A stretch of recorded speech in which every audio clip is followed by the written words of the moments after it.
11.1, three-dimensional figures. We're going to be looking at something called a plane, which is the expansion of a line into 3 dimensions. The best way to think about it is think of a tabletop. That's a plane. It extends in 4 directions. It's flat indefinitely. 3-dimensional figures are called solids. A polyhedron is a type of solid with flat surfaces that are polygons. On this slide we have a cube or a rectangular prism. It has faces, edges, and more than one vertex, which we'll call vertices. But we're going to describe a face is the sides of the shape, the top of the box. The edges are the sides, and the vertex or vertices are the corners.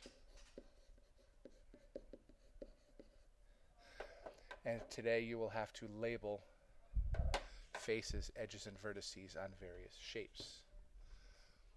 Here we're introduced to 2 important things, a prism and a pyramid. A prism is a special polyhedron with 2 parallel congruent faces called bases.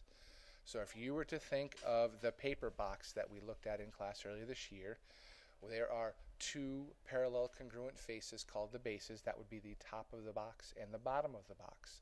Those are the bases. The other shape we're going to look at is called a pyramid. And a pyramid is a polyhedron as well, with one base that is any polygon and its other faces are triangles. So a prism is a shape that has a top